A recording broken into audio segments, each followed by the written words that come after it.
Hello everyone and namaskar. This is Dr. Sudarshan Sambajiraw Pedge, Assistant Professor, Department of Zoology, Kailaswa Shirasika Mahavidyalaya Devani, your zoology companion, and welcome to my lecture. In the last lecture, we also studied proteins as well as carbohydrate and lipids of structure, properties of these three, as well as another, that the structure classification is also studied. Now today we will start next unit, unit number second. In the unit number second, today we will learn about first topic of this unit. That topic is electrochemical properties of water. So let's get started today's lecture. So water is pale blue odorless liquid which including that trapped as ice and ice caps and glaciers. Okay, and it covers about 74% of the earth's surface. Okay, water and ice cap as well as glaciers, these collectively covered 74% of the earth's surface. Okay, and water is, we know very well, water is essential to life. Okay, which began in the watery oceans. Okay, because of its unique chemical properties. Okay, it provides the medium for the reaction of the living cells. Okay, so chemically water an oxide or a hydroxide. Okay, it is a good solvent for many substances, especially ionic and polar compounds. Okay, it is ionizing and itself ionizes to give low concentration of hydroxide and hydrogen ions.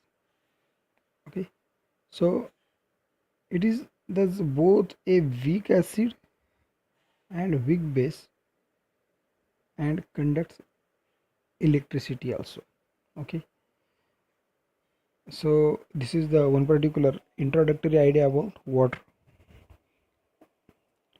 Another next one particular properties of water. The first property is the pH of water. Okay, pH means the one particular hydrogen ion concentration. Okay, hydrogen ion concentration is called the pH. Okay, one of the most important chemical properties of natural water. Okay, it is alkalinity or acidity. Okay, it checks water is alkaline as well as acidic. Okay, pH has indicate the water is alkaline as well as water is acidic. Okay, that is the one particular hydrogen ion concentration, pH is confirmed. Okay, so another,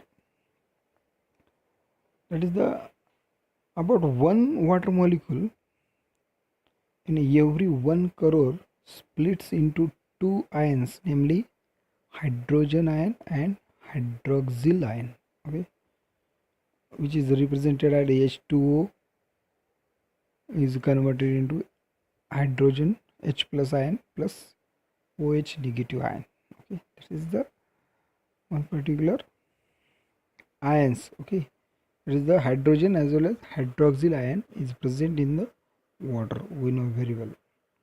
Okay, the equal number of hydrogen and hydroxyl ions present in a pure water, okay, shows a neutral reaction.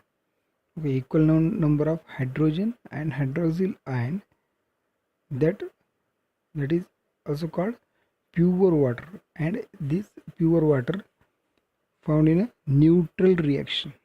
Okay, so natural water having excess of hydrogen and hydroxyl respectively shows acidic and alkaline nature.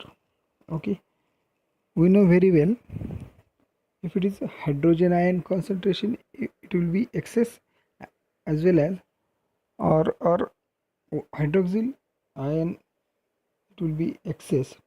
That time, that water, it will be increased acidity or alkalinity.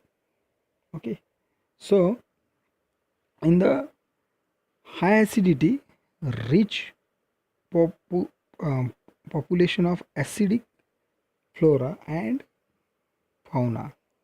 Okay, that is the one particular high acidic, that is the rich population of acidic flora and fauna. Okay, such conditions is called as acidic conditions. Okay, on the other hand, certain lakes and ponds waters may be quite alkaline, or basophilic flora and fauna are found in this area. That's water, we call it as alkaline water. Okay, and then the pH of value of surface water, if you seen in the pH of water, in the surface water, the pH of surface water is higher than that of deeper water. Okay, so this is the pH of water. Another, next is the colligative property. Okay, colligative property means that it is colligative is tied together. Okay, it is tied together, that is the colligative. Okay, that is the meaning of colligative, that is tied together. Okay, so in that, first is the thermal conductivity. We know very well water is a poor thermal conductor, but among common liquids it is excellent. Okay, the thermal conductivity of water is a 0.0125. Okay, one particular conductivity, thermal conductivity of water. Another second, it is the freezing.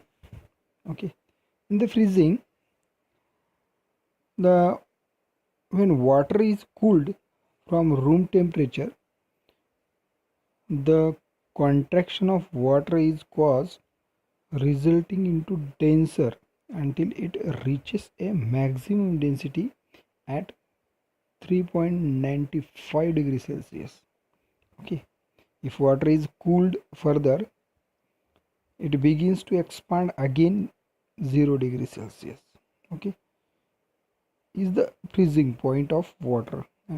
Okay, they expand markedly.